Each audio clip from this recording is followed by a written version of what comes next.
Olá, estamos aqui para a apresentação do trabalho de hardware. Aqui está meu amigo Hélio de Vico, Everson Bacelli. e eu sou o Bruno Ferreira Cardoso.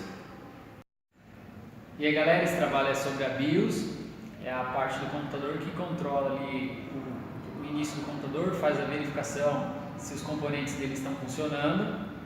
Ela é dividida em duas partes, uma parte a gente pode considerar que é a raiz, que não fica acessível para o usuário conseguir mexer, e uma outra que ele consegue realizar algumas configurações, que é o CMOS, que pode ser configurada diretamente pelo usuário no setup da BIOS.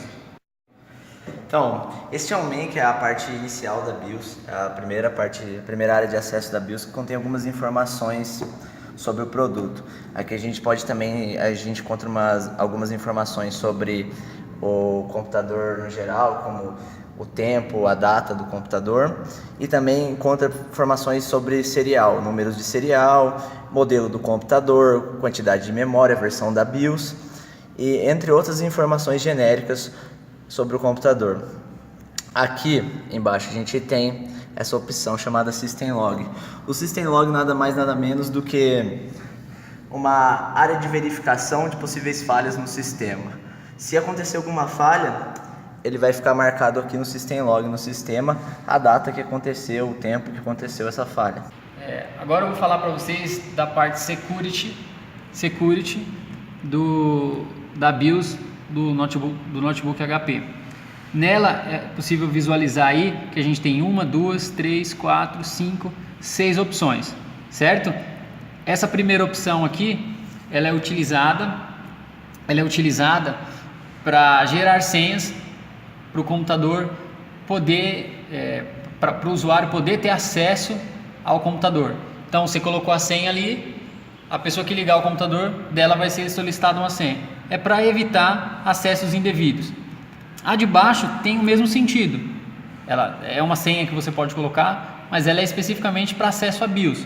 Então não necessariamente é para o computador. Ela limita o acesso a BIOS. Então se o usuário somente for utilizar o computador, só a BIOS vai estar com acesso limitado. Falando para vocês do TPM, que aparece aí em dois itens aí, ou melhor, 3 itens. O TPM, ele é um chip colocado na placa desse notebook, na placa-mãe desse notebook, e ele é responsável por gerar criptografias. Se essa opção TPM Device estiver tiver na opção RAID, o usuário ele não poderá gerar criptografias. Isso ficará travado para ele, não terá essa opção. Agora, se ele tiver available, o usuário poderá gerar essas criptografias. Ponto. O TPM State, ele é responsável por deixar ou não essa opção de gerar criptografias abertas para o usuário no sistema operacional, ali no Windows ou no Linux, ou apenas no início, ali naqueles momentos iniciais do computador. Então, se essa opção aqui ficar desabilitada, se ela ficar desabilitada, o usuário só vai ter acesso ao gerador de criptografias no início do funcionamento do computador. Agora, se ele deixar essa opção habilitada, ele terá essa opção também na parte do sistema operacional. Já o terceiro item aqui, que é o Clear TPM, ele serve primeiro para limpar o conteúdo ele apresenta duas opções, né? A possibilidade de limpar o conteúdo do TPM, que aí é esse for TPM 1.2. Então ele apenas faz a limpeza do conteúdo do TPM, Já a segunda opção, que é o for TPM 2.0, ele faz a limpeza do conteúdo do TPM, mas também desabilita o TPM, desabilita a possibilidade de o usuário gerar essas criptografias. Então ele seria uma limpeza junto com o TPM Device, uma coisa muito próxima disso. E a última opção aí, ela serve para você restaurar os valores defaults aí. Falar sobre o sistema de configuração. Como nós podemos ver aqui, nós temos 6 opções que a gente pode configurar ele. Essa parte ele serve mais para como o computador vai funcionar a partir que ele der o boot. A gente tem aqui a linguagem, que seria a linguagem que a gente vai ver nesse setup. No caso, ele está aqui em inglês. Nós podemos apertar ele e temos mais opções aqui. Francês, espanhol, chinês, entre outros. Voltando, a próxima opção, nós temos a tecnologia de virtualização. Ele habilita, no caso, se a gente tem a opção de desabilitar e habilitar aqui. Se ele tiver habilitado, ele serve para a utilização de outros sistemas operacionais que são executados sobre outro sistema operacional hospedeiro. Ou seja, ele permite que nós podemos utilizar um segundo software, mesmo estando já tendo inicializado o software principal. Por exemplo, o Windows, a gente poderia utilizar também o VirtualBox dentro dele. Para poder utilizar, a gente teria que permitir que essa opção esteja ativado, enable, né? No caso, aqui no canto direito, ele fala para manter ele desabilitado, para não correr muito risco. A próxima opção, nós temos Fan Always On, ou seja, ele habilita ou desabilita o funcionamento contínuo do cooler do processador. Na opção desativada, o cooler só passa a funcionar a partir de uma temperatura indicada pelo sistema, ou seja, se o processador não estiver sendo utilizado muito, o cooler ele se mantém desligado por um tempo. Quando ele começar a esquentar mais, o cooler volta a funcionar.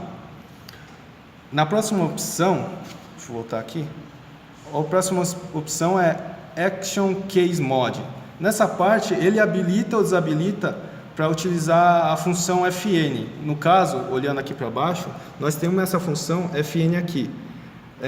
Se ele tiver habilitada, ela é necessário que aperte o FN, mais essas teclas aqui acima, F1, F2, até chegar o F11, o F12, para que seja possível utilizar esses desenhos que estão abaixo do F1 e a F9. Como no caso ele está desabilitado, aqui ele está para poder utilizar o F1, F2, F3, o usuário está precisando apertar o FN para poder utilizar essas teclas. Voltando, a próxima opção nós temos USB 3 Configuration in Pre-OS. Ele permite a utilização habilita ou desabilita, né, ou deixa em modo automático, a configuração das portas USB. No caso de uso USB 3.0 e 2.0, preferencialmente deixa no modo automático, para se ter uma configuração de uso automática. Aí, na próxima opção, nós vamos falar sobre a opção de boot, que a gente vai entrar nele. Entrando na opção de boot, nós temos umas 6 opções aqui que podemos configurar.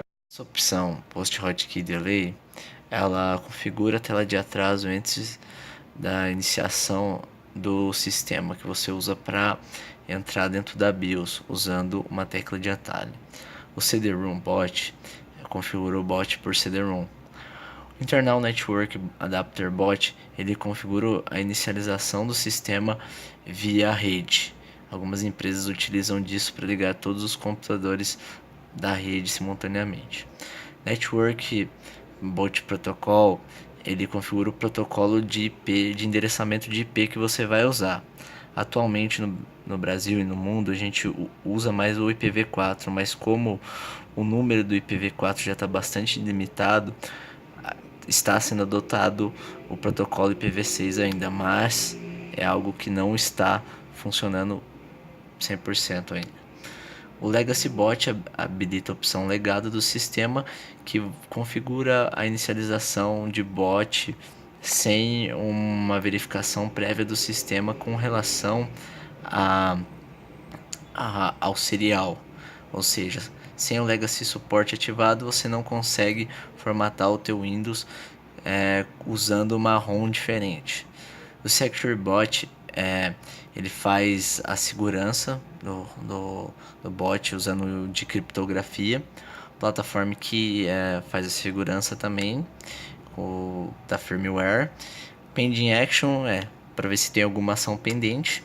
Aqui a gente tem algumas opções de bot, como o FI Bot Order e Legacy Bot Order. São opções para você configurar a ordem dos dispositivos que você quer que estejam com prioridade na ordem de boot do sistema. Aqui do FI é o modo padrão e o Legacy, como a gente falou, só vai ser habilitado quando habilitar a opção Legacy lá em cima. Aqui estamos na parte de saída da BIOS, o Exit, e como vocês podem ver a gente tem 3 opções, que é sair da BIOS salvando as nossas configurações então feitas. Aqui embaixo a gente tem a opção de sair da BIOS sem salvar nenhuma configuração, ou seja, ele vai sair da BIOS e voltar na última configuração que estava presetada pelo sistema. E aqui a gente tem a opção de o Load Defaults, que seria você pegar e restaurar as configurações padrões dos sistemas da BIOS. Como vocês podem ver,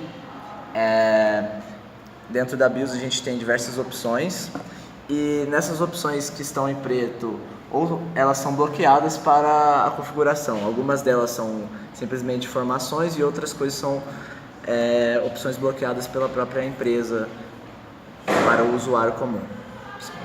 Já era.